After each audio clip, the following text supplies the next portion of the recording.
What about Greg Norman? Well, Greg Norman, the leading money winner this year, has just been beating everybody. So he's a good choice. Any of those guys.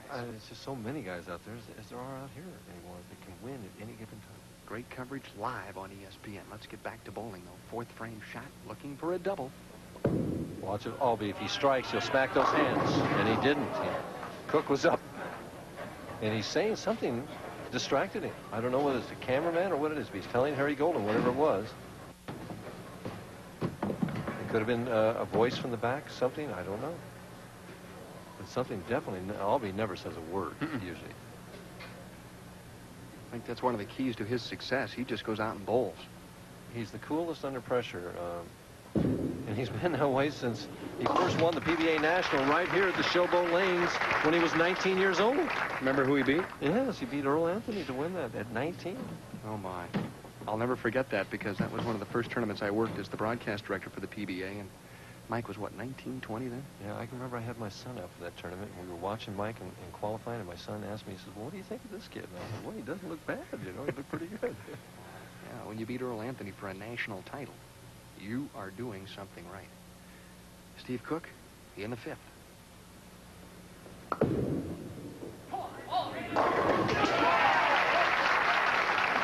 Wow, what a meat grinder that was. What's really intimidating is if during qualifying, if you happen to be on lane 58, when Cook throws a strike like that on 59 and he runs it out over there, you don't want to get in his way. I'll tell you. That's like getting hit by Dick Butkus. They'd flatten you for life. At 6'7", very agile athlete, though. The thing that's so amazing about Steve is his agility. That happens with so many big men. Probably could have played tight end for somebody. To take the lead, Schegle. And the third 4-9 of the day that we have seen.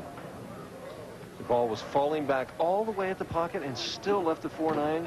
Ernie, who is a great split converter, I'm sure is going to give a better effort at this 4-9 than he did at the 3-9-10. Just a bit tight. Watch the 2-pin. Third from the left, goes around the 4, hits the 7. The ball chops the 5 off the 9. And that's how you leave the 4-9 split.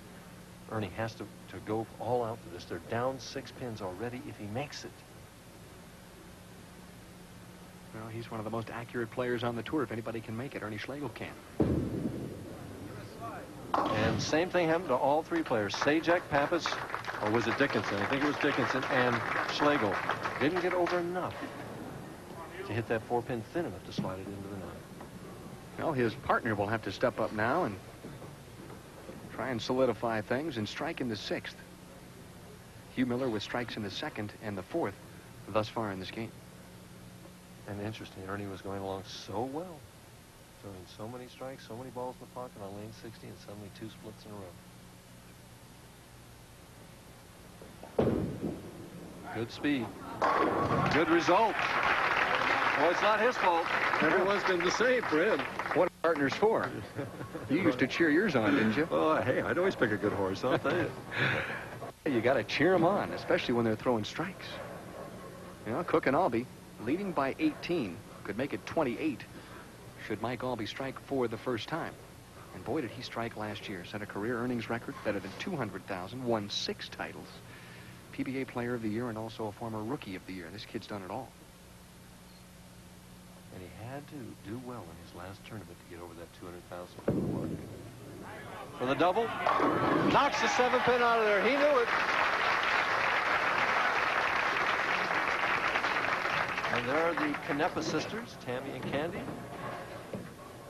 Tammy Aulby on the left, Candy Cook on the right. And Mike Aulby and Steve Cook trying to keep this title in the family one more time. They won last year and would love to just keep it right in the Aulby and Cook family. Year after year. Used to say that it was tough to beat Holman and Roth here. They were the dynamite team, but now maybe Cook and Aulby, it was a changing of the guard. Steve Cook will explode if he strikes on this one. For 3.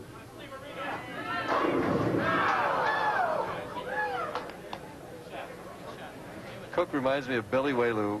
Years ago, Whaley used to run out those strikes like that, you know, and Cook gets them moving when he... Billy Whaley. My favorite 2 sayings were, you don't go hunting bear with a switch, and he better catch lightning in a bottle if he expects to win this one. Don't you remember that? Yeah. Whaley was great. Great color commentator. Great bowler, for that matter. Cook will try and convert the 7.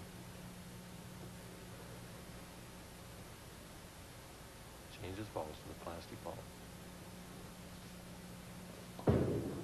And no problem. Well, the top seeds with a very steady performance thus far. They're not giving much away. They've had 1 double in the 5th and the 6th. They lead now by 27. But Ernie Schegle, if he doubles here, could make things interesting. He has to double here, Dan. He just has to. He's risen to every occasion, though. He rose to the occasion against Pappas and Dickenson. He did it in the last match against Salvemini and Gant. He must do it right now in the 7th frame against Cook and Aulby.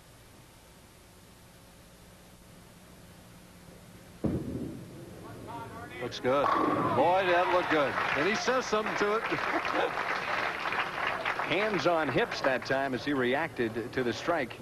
Boy, in the 7th frame. A frozen rope. That ball didn't hook 1 inch. I'll tell you, that's straighter than I could throw it. And that's pretty straight. Yeah, right. And there he is. Always animated, always interesting, and always in the hunt at the Showboat. He always bowls well. He finished 6th in the Showboat Invitational here this winter. Amazing. He always bowls well in the center. To cut it to 7 pins. And, boy, is that kid bowling well. I'll tell you, this match isn't over. Hugh Miller doesn't run out many strikes. He is normally a pretty calm, cool, and collected guy, but he wanted that one desperately, and now Cook and Aulby